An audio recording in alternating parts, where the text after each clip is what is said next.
looks like this is going to be another L494 video because it is basically. So branching out, and going to be Firth's Land Rover garage soon, isn't it, or something? Firthy fixes Land Rovers or something. Any road. This is only a very quick one because I just wanted to show you something that happened last winter. So I'm going to turn the camera around and I'll show you, and I'll show you what we've got fixed the job. And Taryn, who stood right in front of me, is going to film a thing for me for a second because I'm going to need two hands. Don't leave that as it is on before you break it. Right. What I wanted to show you is this here. And it's going to be a bit hard to see without my best light on, because what happened last winter was that this rubber broke. Can you see here? What happened was it got frozen up, and it froze against the, where it sits here. It froze with the water. Water had got into the foam and it had frozen. We popped the bonnet to put some more windshield fluid in, and of course it tore all the rubber off. And so what we had to do was we had to get a couple more. Now there's a bit of a drama, and I don't know there's any way you should fix it. I do every year. I run around with my silicone spray just to stop water getting in and doing what this has done. So I am going to have to include these in my silicone spray thing if Taryn keeps it long enough. But anyway, so I'm going to pass this over to Taryn. I'm going to get my fancy tool out, and I'll show you how we replace one. Right, so here's the part. There's two bits because we've tore both sides, and they're both the same. So there's basically one part, and I guess they just reverse, I suppose, as they go around.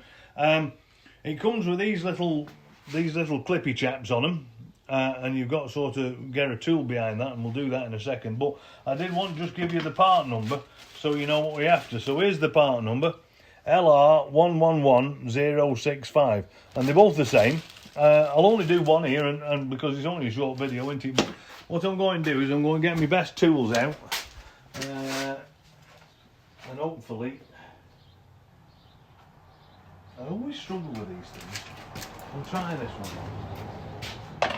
These don't appear to be the sort that you pull the centre out of. These are just like a push and fit sort of thing. So I'm hoping this jimmy's just going to get underneath it and quite literally jimmy it out, if you see what I mean. But I think I might have to use the other super jimmy.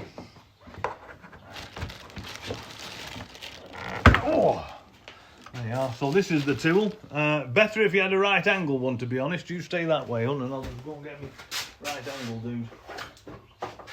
Isn't she top banana, Taryn? She does suffer my stupidities from time to time, bless her. She's got all the patience in the world, the woman. I said, can you film me a bit on? And she rolled her eyes and was like, what are you doing now? I'm fixing your car. Well, that's what I'm doing.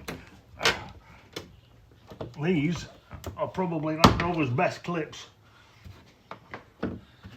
Now, Land Defender Finn has got some clips, and we had some drama with them, as you've seen. I guess you've probably seen one of my videos now from Tim's had to send some fancy bits out because the clips that Land Rover have are actually part of the little end cap things, and you can't get them. It's $918 the half at get one, which is a bit of a drama.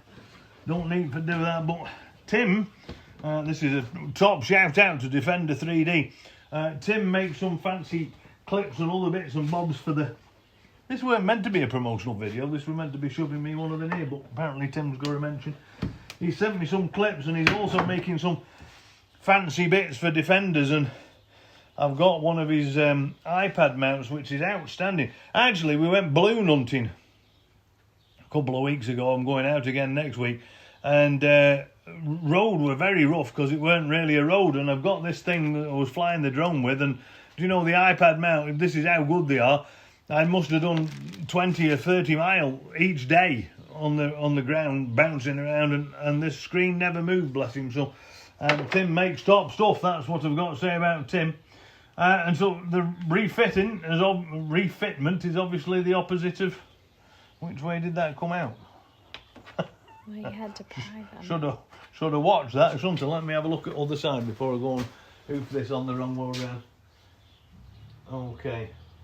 Now these aren't exactly like the originals. This is a genuine Land Rover bit, as you've seen, but you can see they're not the same, can't you? They're quite different somehow, so I don't know whether they've modified them somewhere along the line. I'm hoping it's the same bit. I did ask Land Rover to send me top stuff, so if they didn't, that's their fault. Anyway, there you go. This is how they go. You just push them in with your thumb, and they're on. They go on a lot easier than they come off. Any road, he says I won't turn that out away because I'm being blinded. So there you are, that's that. I would, if you own a 494 and knowing what we know now about these things, if you do get a lot of bad weather, a lot of schnee, nice, it goes down to -50 here from time to time.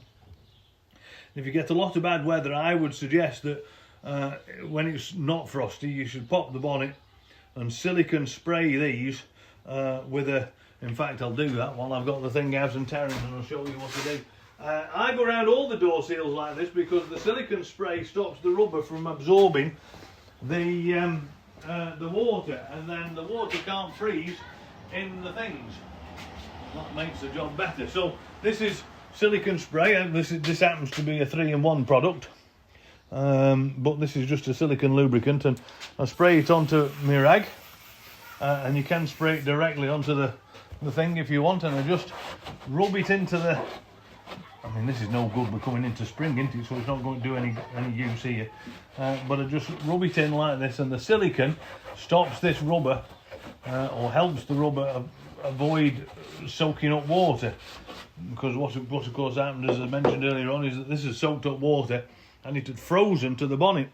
And when we popped the bonnet, I mean the bonnet came up, but when we popped the bonnet, half of the rubber was on the bonnet and half of the rubber was on the roof, on both sides. So there you go, that's how we do it. That's the way to do it, as they say back in Punch and Judy. Anyway, thank you very much for tuning in to Fertie's Top Garage of Fun Land Rovery Bits. Do like and subscribe. Thank you very much for commenting, and thanks for Tim for his bits, and for all the other crowd for weighing in with the remarks and comments, and Steve and all that lot. It's always great to build a community, and it's nice to have it here on my little YouTube thing. So thanks very much. We'll see you next week. Cheerio!